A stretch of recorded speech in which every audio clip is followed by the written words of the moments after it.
ጸጉሯ ቢበጣጠስ የሰው አይን ነው እናቴ የሰው አይን አይደለም ዚንክ አጥሮሻል በቃ ዚንኩን ፈልጊ የሆነ ክኒን ነገር ፈልጊና ዋጪ ጥርሴ እየተቦረቦረ ነው የሰው አይን ጥርሴ ውስጥ አይገባም ይቅርታ አድርግልኝ አንተም ይቅርታ አድርግልኝ ወንድሜ ጸጉሬ ተመልጧል የሰው አይን መሰለኝ በፊት እኮ ጸጉሬ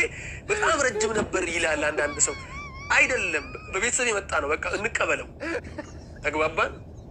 ይሄን ያለው ነገር ዝም ብላችሁ በሰው አይን አታሳቡ ያ ነው ሁሉን ነገር ከሰው አይን ጋር እያስተሳሰር እነሱ ደግሞ ይጠብቁንና አልቦሻል አስሎሻል እንትን ብሎሻል አንቺማ 3 የሰው አይን ያለብሽ ይሉሻል ወይ ደግሞ 3 ጅን አለብሽ ከዚያ በኋላ خلاص 3000 ክፈይ 4000 ክፈይ እየተባልሽ እየከፈሉ መሄድ ነው የወንዶችን ከጸጉር ጋር ያስተሳሰርኩት ሁሌ የሰው አይን ከወንድ የሚበላው ጸጉሩን ነው አይታችኋል ከወንድ ልጅ የሚበላው ጸጉሩ ነው በቃ በሰው አይን ማለት ነው ተፈንክቶ እኮ የሰው አይን አይደለም ይቀበላል ተፈንክቶ አሁን ይሄን የሰው አይን ነው አይደለም ጸጉሬ ሲመለጥ ግን የሰው አይን በፊት በጣም ረጅም ጸጉር ነበር በጣም ለስላሳ ጸጉር ነበርኝ ይላል ለምን ሰው አይን ባልሰራ ባልዋለበት ነገር ለም ባልዋለበት ኩበት ለቀማ እንደሚባለው ማለት ነው ተው ደግሞ የኛ ጸጉር ቢመለጥ የአረቦቹ ቢመለጥ የህንዶቹ የቱርኮቹ ጸጉር ነው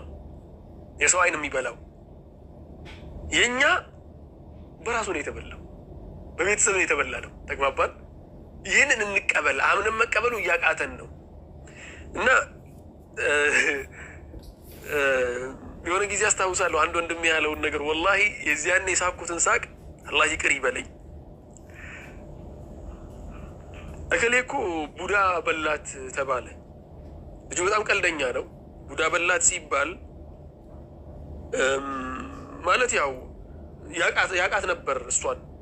እና ቆንጆ አልነበረችም መሰለኝ እርግጠኛ አይደለሁም ቆንጆ አልነበረችም መሰለኝ እከሌም ቡዳ በላት አለ አው በላት ሲባል ወላሂ በጣም ተርቦ ነበር ማለት ነው በጣም ነው የሳቁት የዚያን ጊዜ የኛ ጸጉር ውስጥ ያው ምኑ ነው የሚበላው እውነቱን ካወራ والله ጸጉራችን አሁን ምኑ ነው የሚበላው የኛ ሀገር ጸጉር ነው የሚበላው ተግባባን ለማንኛውም ምን ልላችሁ ፈልጌ ነው ሁሉን ነገር በአይን አታሳቡ ልላችሁ ነው